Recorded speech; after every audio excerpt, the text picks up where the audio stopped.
Sana kita nyo. Sana kita nyo. Ayan, so eto pa din, andito pa din ang ating Dolomite Sun. Hindi pa din po siya nawawala. Sa mga nagsasabi na nawala na daw ang Dolomite Sun, or minsan may nagko-comment na edited na naman. Ayan tayo sa edited na yan eh. Mga grupo, isang grupo ang bagong dumating. Ayan, so halo ito, Pinoy, mga Pinoy at mga dayuhan.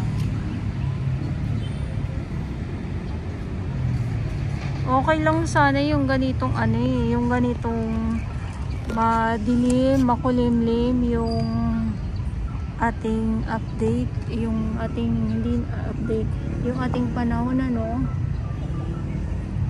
para hindi din mainit sa mga gustong pumasya, lalong lalo na yung mga hindi sanay sa terik ng araw. So okay yung ganitong ano, yung ganitong panahon. Pero kung sobrang init, lalong lalo na sa ating mga may edad, ayan, so kailangan ay ingat din po.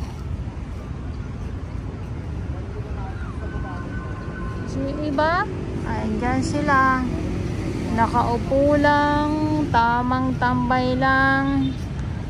Ayan, siguro nagpapalipas ng oras lang. So yun lang, so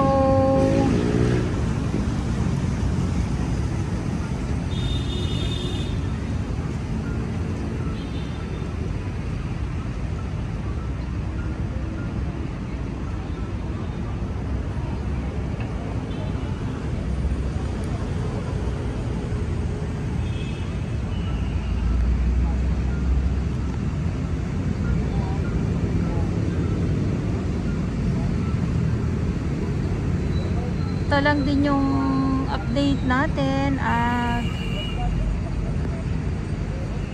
maraming salamat po sa inyong lahat.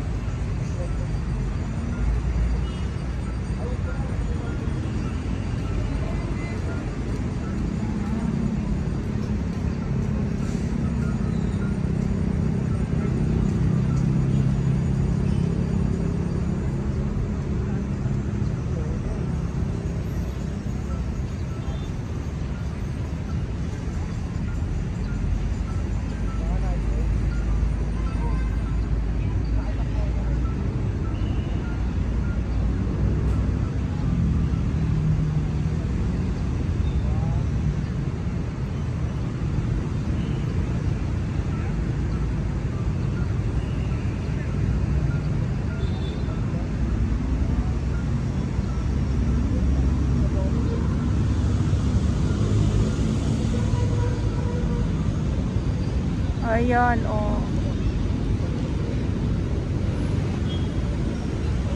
Wala na, si Haring Araw ay natabunan na. Natabunan na si Haring Araw. So, walang sunset na naman. Pag-aabang natin ay ang sunset. Wala po. Ayan. Ilang linggo na din ano, na hindi ganun kaganda ang sunset, or hindi natin nakikita ang sunset.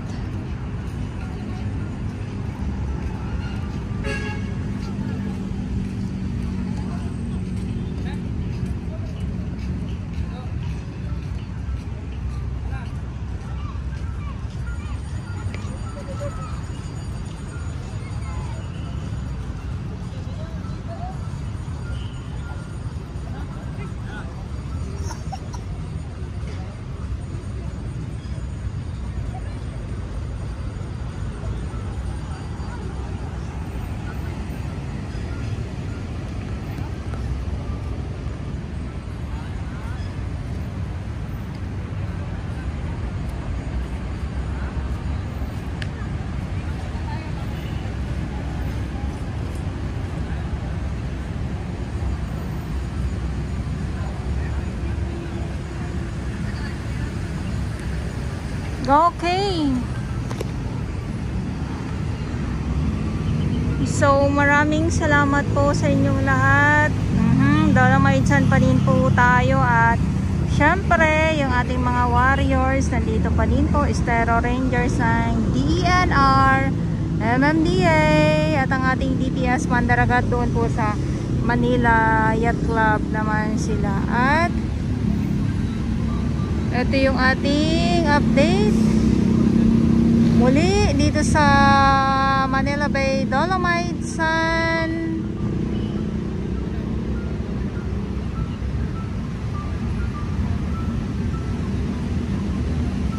Dolomite Sun, may ibang mga viewers tayo, no, na lalong lalo na yung mga baguhan. Sa mga nagtatanong pala kung saan daw po itong Dolomite Sun, dito lang po sa May Rojas Boulevard. Ito yung US Embassy po. Ayan po ha. Tapos ito naman yung nag-iisang malaking building dito. Siya yung pinakamataas kasi hanggang sa Mall of Asia ay kitang kita po talaga siya. At yung nag-iisang tulay naman po dito sa Dolomite Sun, nag-iisa lang po ang nag-iisang tulay po yan. So dito lang din po, ayan. Ayan yung nandyan. Yan. Ano ba? Ano ba? Grabe naman yan. Ito na yung exit naman. So kung doon sa entrance may security guard tayo, andito din naman po ang exit naman. Ayan, may security guard, at syempre yung ating pulis nagbabantay din po. Yan, so pasilip ko lang po kayo. Ito yung tulay. Yes.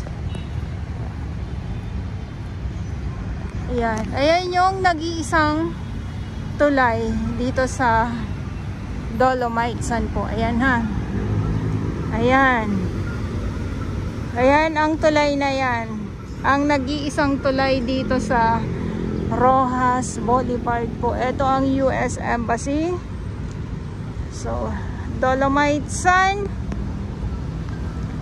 Grabe.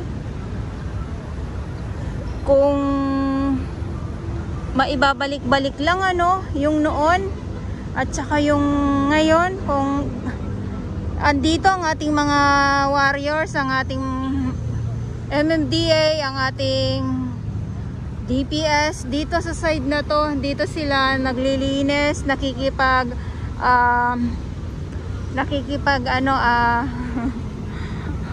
labanan sa mga samot-saring mga basura po ditong ano na to, itong Manila Bay ngayon na nakikita ninyo na ganito na nga po na may buhangin na po. Ayan, so pero ulitin ko lang, hindi ito yung buhangin na inaakala ninyo, mga mala Boracay, Bohol, Palawan, yung mga ganyan, hindi po. So ito ay bato na idinurog po. Yung katulad, ayun yun, doon siya galing. Yung bato na yun na nandyan sa gitna, eto na nakikita natin. Yan. Yan po. Ayan po. So yun lang.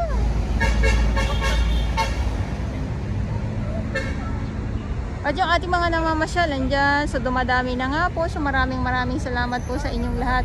At ulitin ko lang po sa inyong lahat muli, no, Manila Bay Dolomite Sun pa din po tayo. At sa mga baguhan, yes, welcome po sa channel ni Miss Jolani Dora Bells. Mahalin niyo po ako ng buong buo. Yun ay hindi galing sa ilong ng God sa buwan.